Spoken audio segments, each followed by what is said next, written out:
Hello there, kings, queens, and everything in between. I want to ask the question, where's Borderlands going and what happened to Tina's Wonderland? First off, I can tell you, do I think Borderlands 4 is coming?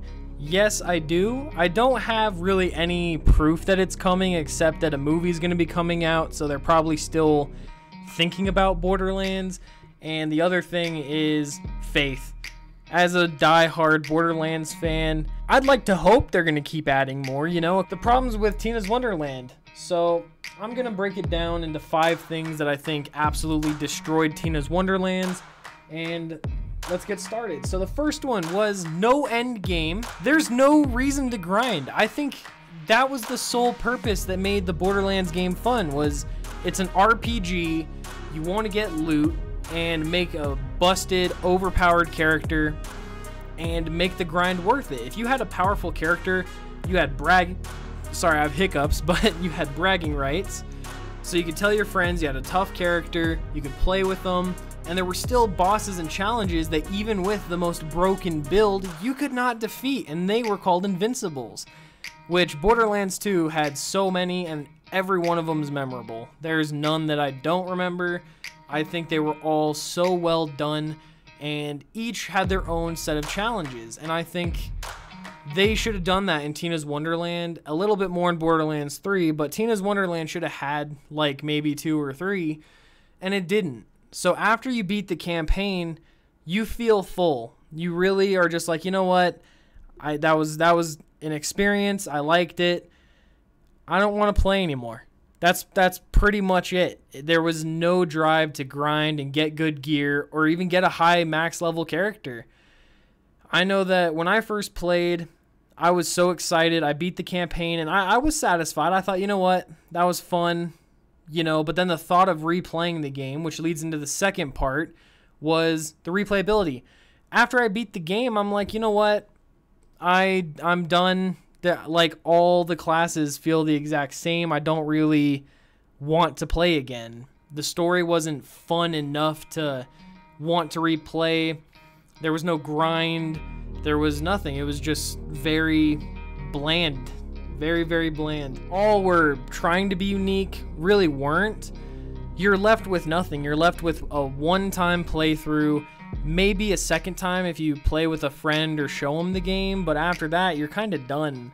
And that leads into the third part. It's kind of like a two-parter, but part 2 and 3 are similar. It's the skill tree. The skill tree was horrible. Alright, so look at this. So I have 2 skill trees, and halfway through the game, you get to select a second character. I chose the Spore Warden, but originally, you only have one, and I started off with the Clawbringer. I think that was just a bad decision to not have multiple skill trees. Normally in Borderlands 2, 3, 4, even a little bit in 1 with like the Hunter, I saw that getting the skill cap or the halfway point in the tree would change your skill, and it would be so cool. You'd feel like your grind and your skill points are actually working towards something. Leading into my 4th point, it's repetitive as hell. You are fighting, once you get about, I'd say 3-4 hours into the game, you've seen every enemy in the game. And obviously if you do side quests, it'll be longer, but I can only remember like 2 enemies in the entire game, and that's mostly what you fight. And that is goblins and snakes. Snake women people. I forget, Nagas I think they're called. I don't know what's called in Tina's Wonderland on the top of my head. It was so forgettable. But that was it. Yeah, there were a couple monsters here and there that were cool, like the shark skag things. I loved those. Those were so cool. But that's it. That was the end of it. Were snake people and goblins. And I think that's what killed it. It was so repetitive. So right now, Tina's Wonderland is not looking too good. You got no end game, horrible skill trees, no replayability, and it's repetitive. And something that leads into part 5, or chapter 5, is the DLCs.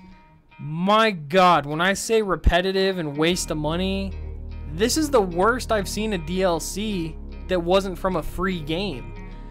Obviously, free games, they want you to pay for content because the game's free, so I understand, you know, battle passes, you know, skins, whatever, cosmetics, But in a Borderlands game, for having the best DLCs, sometimes the DLCs, in my opinion, were better than the main game. How did they blow it? You're paying $15 for one DLC out of the 4, and the DLC, oh my god.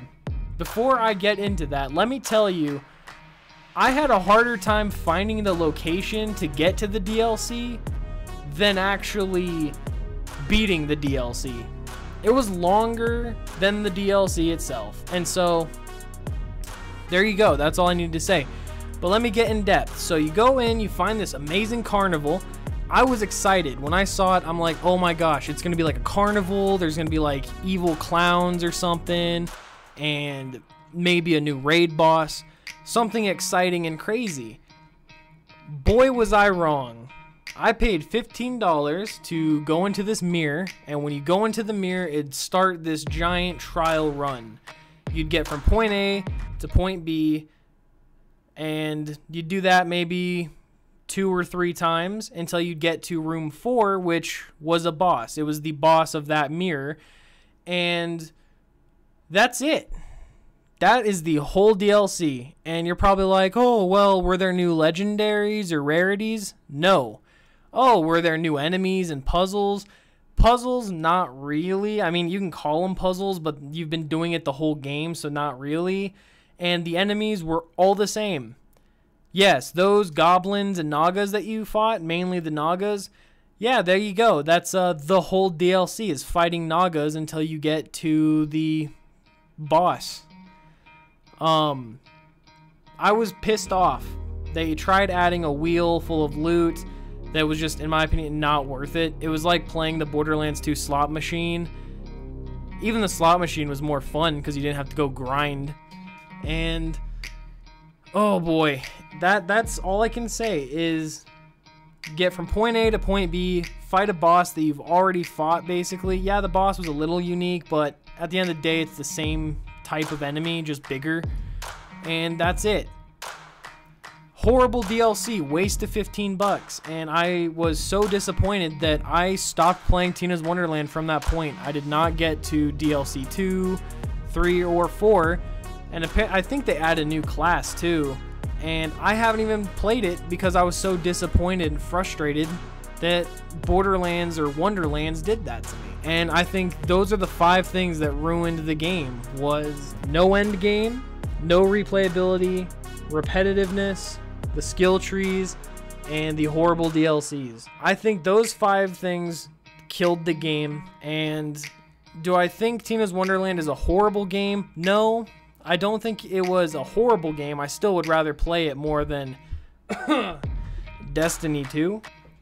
But that's not saying much. I'd play any game. I'd be in like the traps of Saw 2 than play Destiny 2. I think that's more enjoyable. I'd do that. I'd probably cut off my big toe to not play Destiny 2, but this ain't about Destiny 2. This is about Tina's Wonderlands, and no, it's not bad. Okay, it is bad, but that's comparing it to other Borderlands games. On its own, I think it was great. The story was good. The customization was good. I'm not complaining about that. I'm comparing it to other Borderlands games. And I think out of all of the ones that have been released, even the Tales from the Borderlands, I think this one is the worst.